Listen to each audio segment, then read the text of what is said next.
Fala pessoal, sejam bem-vindos ao podcast Cara dos Esportes. Gabriel Martins aqui para o episódio sobre NFL, programa na íntegra, exclusivo apenas para apoiadores. Se torne apoiador, link tá na descrição.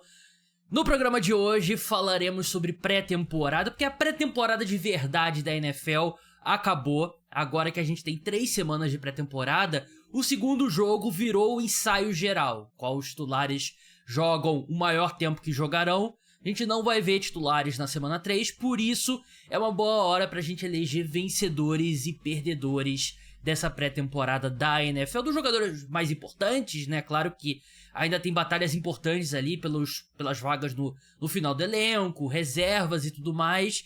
Mas assim, se eu começasse aqui, vamos debater quem que vai ser o terceiro guard do Green Bay Packers, né? Ninguém tá interessado, né? A gente tá querendo saber sobre jogadores jovens, veteranos que estão brigando por posição e tudo mais, então esse vai ser o assunto no podcast de hoje, no qual eu estou com o meu amigo Lucas Vital, ele que comanda o perfil Quarterback Ruim lá no Twitter, ele faz parte lá do pessoal do Fumble na net, ele torce pro Kansas City Chiefs, então não tá nada preocupado, tá feliz da vida e não tem nenhuma preocupação no ombro dele, apesar dele torcer pro Corinthians também no futebol brasileiro. Lucas, seja bem-vindo mais uma vez ao podcast Cara dos Esportes. Lucas, aliás, começou a torcer pro Kansas City Chiefs pré-Patrick Mahomes. Justo. Muito obrigado, boa noite, pessoal. Boa noite a todos. Eu gosto muito de quando você fala isso, eu acho que é muito importante. Eu comecei a torcer pro Kansas City Chiefs por causa do Cairo Santos. Inclusive hoje, grande kicker do Chicago Bears, está lá ainda em Chicago fazendo coisas. Maior jogador daquela equipe, muito maior do que o Caleb Williams jamais será. Mas agradeço aí mais uma vez o convite. Eu tô bastante animado. Tu me falou, 3 vencedores e 3 perdedores. De cara eu pensei, será que eu vou conseguir eleger? E eu te juro que cortar umas 2 ou 3 coisas da minha lista aqui, porque acho que quando você começa a pensar um pouquinho a pré-temporada, realmente é onde separam-se os homens dos meninos. E óbvio que a gente podia chegar aqui e falar do running back undraftado do, sei lá, Las Vegas Raiders, que pode ganhar uma possibilidade. Isso não vai acontecer, pelo menos nas minhas escolhas. A gente tá falando aqui também de caras que são um pouco mais conhecidos, ou situações um pouco mais amplas, que também tem impacto dentro da intertemporada e da pré-season. Então, bora que bora, e vamos, e vai Corinthians. Importante pontuar, vai Corinthians, que a gente passou ontem do Red Bull Bragantino nos pênaltis.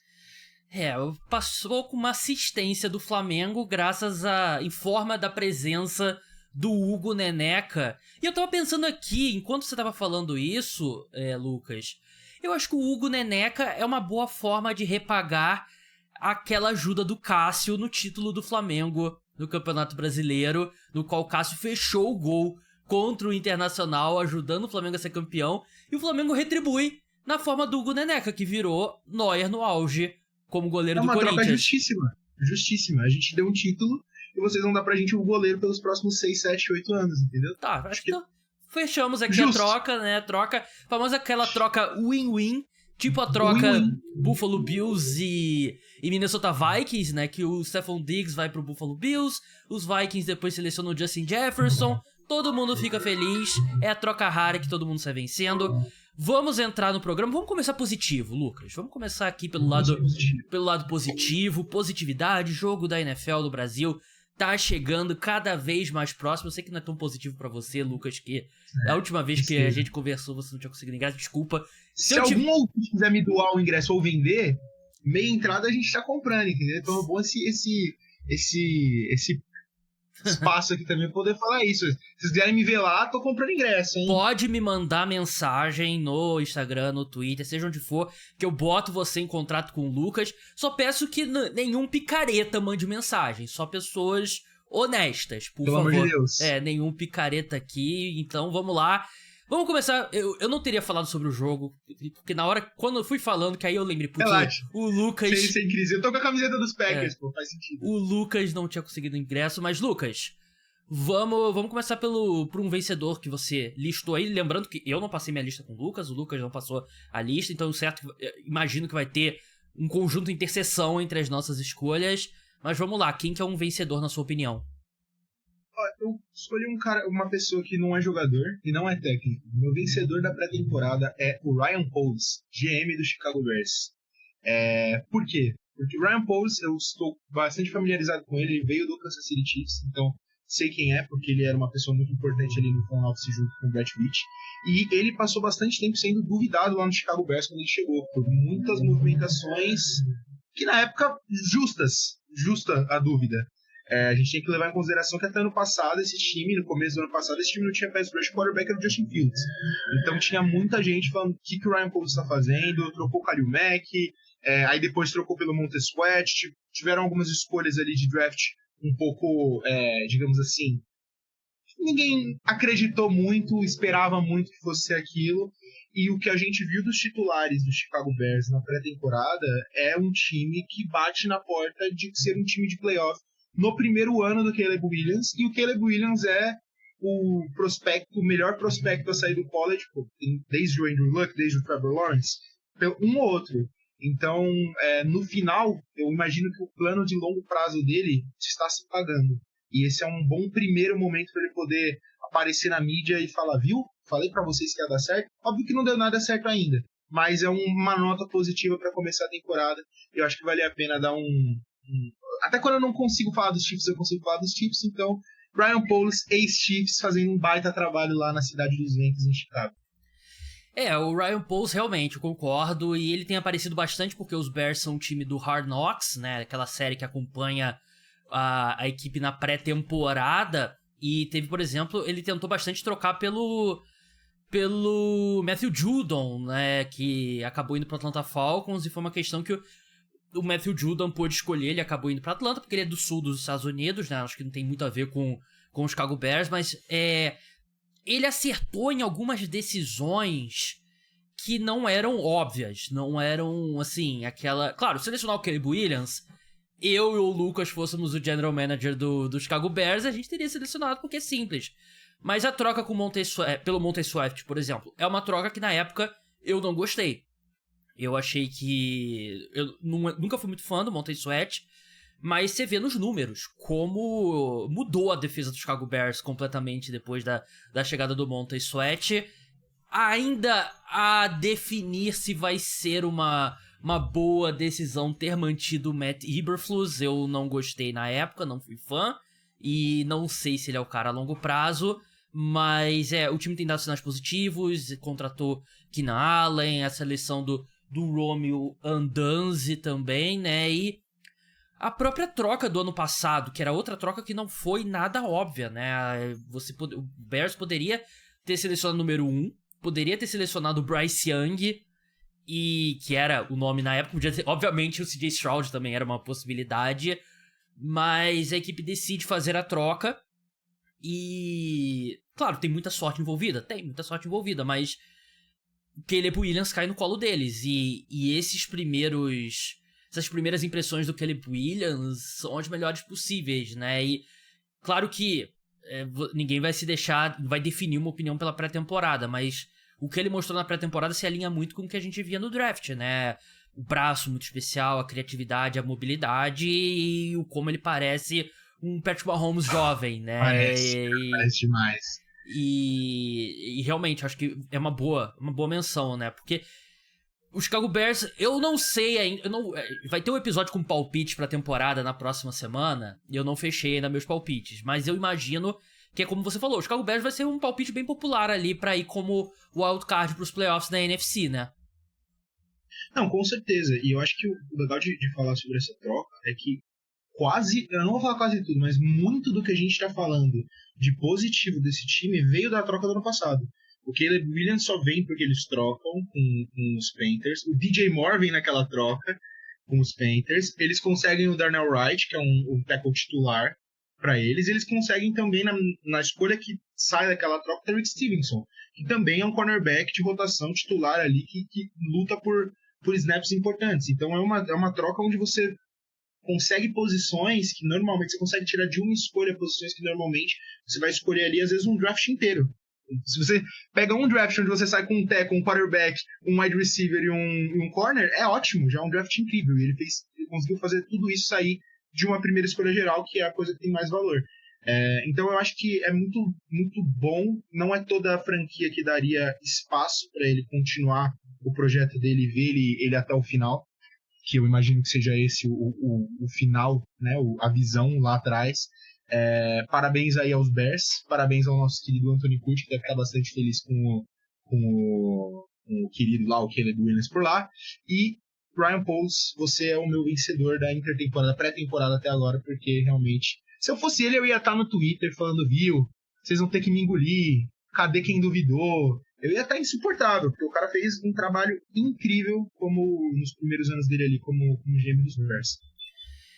Eu vou passar para um perdedor meu agora, antes de passar para meus vencedores, né? Antes, você escutou um barulho estranho? Era o meu cachorro tossindo aqui perto de mim, meio tossindo, meio espirrando, então não se assuste, ele tá bem, ele só tá explorando aqui o meu quarto. Vamos falar sobre um vencedor aqui na minha lista, que eu imagino que esteja na lista do Lucas também. Pra mim, o Bo Nix é um dos grandes, se não o maior vencedor dessa pré-temporada até agora. Saiu a notícia hoje que o esperado, né, que ele vai ser o quarterback titular do Denver Broncos na semana 1.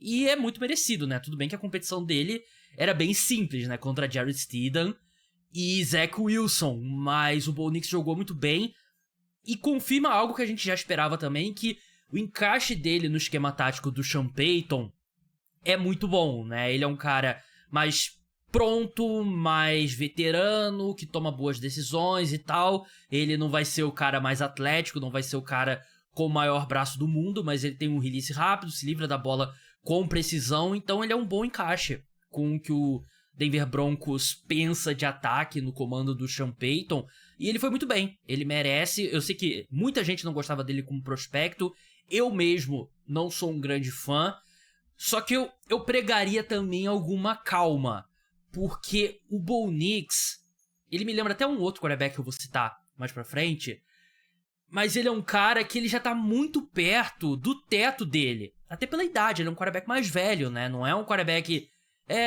de 21 anos entrando na NFL, né, então ele já tá mais perto do produto final, então ele não tem um upside tão grande, então tem que ter um pouco de calma, né, porque eu acho que é um cara que tem condições de jogar bem, logo de cara, mas aí a gente pensa, pô, se ele tá jogando assim no primeiro mês dele, como é que ele vai ser na próxima temporada, evolução? E eu não acho que ele tem muita margem pra evoluir, pra ser bem sincero. Me lembra um pouco, e eu até acho que é um cara que tinha um potencial até maior do que o dele, é o Mac Jones. Porque o Mac Jones, o primeiro ano dele com os Patriots foi muito bom. A torcida dos Patriots, a soberba voltou, né? Aquele meme, né? Equipe que tem aí mais de uma década de Tom Brady. Sucessor do Tom Brady. Sucessor de Tom Brady bastante. e tudo mais e tal. Só que as pessoas... Muita gente que não era, assim... Muita gente que assistiu, né? Pessoas que assistiram o Mac Jones, analisaram e tal. Tinha muita gente que falava, cara... Ele tá meio que perto ali do que ele vai ser, né? Ele não é um quarterback com potencial pra ser top 5, top 10 na NFL. E aí a torcida do Patriots não gostava, virava uma briga e tal. E o que aconteceu? O time dos Patriots caiu de nível, o Mac Jones não mostrou que ele não tinha capacidade pra compensar, e ele é um quarterback que agora tem boas condições de ser o reserva do Trevor Lawrence lá no Jacksonville Jaguars, vem jogando bem na pré-temporada. Então eu vejo, assim, o Bo Nix é um vencedor e a torcida do Broncos também é vencedora, mas eu colocaria um pouco de calma. Eu não acho que é a mesma coisa que, por exemplo, o Caleb Williams jogando bem na pré-temporada, porque você vê todo esse espaço para crescimento do Caleb Williams e talento físico, criatividade e tal, coisas que o Bo Nix não tem. Mas eu acho que o piso dele com o Sean Payton é muito bom. O Bo Nix, na minha opinião, eu acho que a parte mais difícil do torcedor do Denver Broncos com o Bo Nix vai ser entender que existem duas versões dele no college. Existe o Bo Nix que jogou em Auburn, e aí depois existe o Bo Nix que jogou em Oregon. O Sean Payton draftou o Bo Nix que jogou em Oregon. Então esse cara que ele quer. É o cara que tem ali o passe curto, lê rápido, usa bastante o meio do campo, que o Russell Wilson hater número 1 do meio do campo, o Bo Nix aparentemente nem tanto. Então, o cara de Auburn é onde ele pode, para você, torcedor do Denver Broncos, que quer se iludir, é onde ele mostrou os highlights mais especiais em Auburn.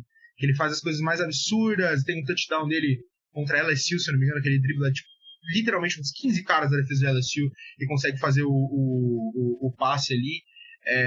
Eu acho que é muito importante para ele ganhar essa disputa do training camp da pré-temporada.